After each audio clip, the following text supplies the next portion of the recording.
Circuitos RCL. Los circuitos RCL son aquellos que están compuestos por un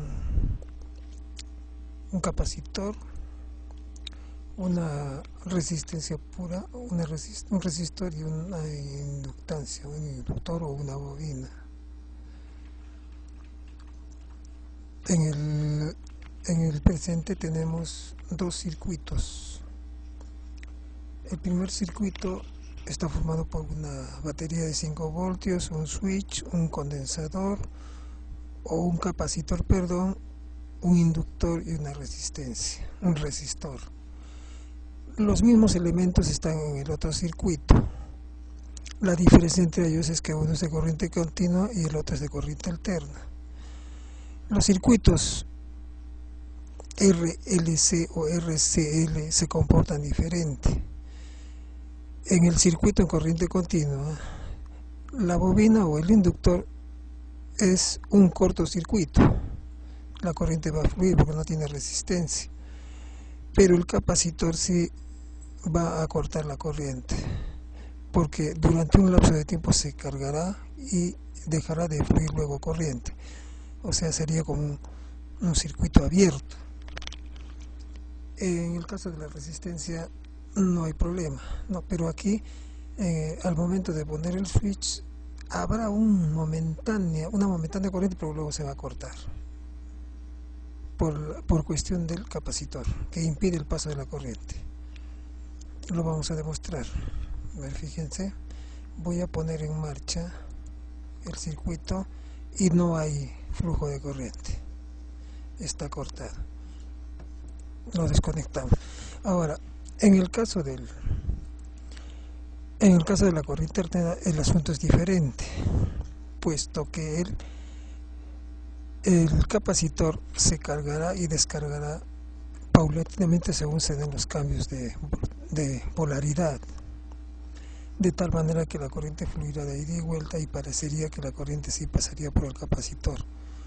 En el caso de la bobina, vamos a ver que se va a presentar acá una resistencia al paso de la corriente, una reactancia inductiva.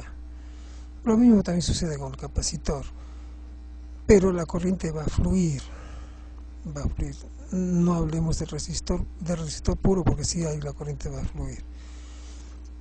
El capacitor va a ofrecer una resistencia al paso de la corriente.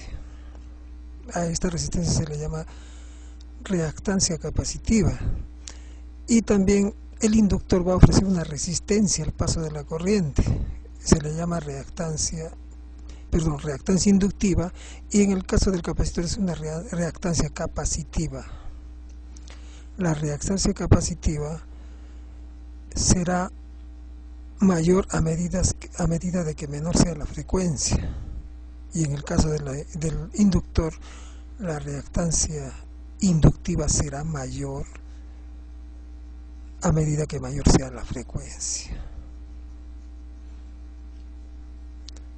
Vamos a demostrarlo. A ver, voy a cerrar el circuito y notaremos que la corriente, fíjense, está circulando, hay corriente. Ahora, se puede calcular la resistencia que ofrece el capacitor, se puede calcular la resistencia que ofrece el inductor, y nosotros conocemos sí que la resistencia es fácil de calcular, ¿no?, para poder aplicar la ley de Ohm. Entonces el circuito va a tener una resistencia total sumando los ohmiajes, pero no se puede sumar directamente. Si fueran resistencias puras se podrían sumar reactancias capacitivas si fueran varios capacitores, y también las reactancias inductivas si fueran varias, pero tendrían que unirse en una sola, y habría que hacer una suma vectorial de las dos reactancias, tanto capacitiva como inductiva, y sumarlo vectorialmente con la resistencia pura, en este caso. En el caso de la corriente,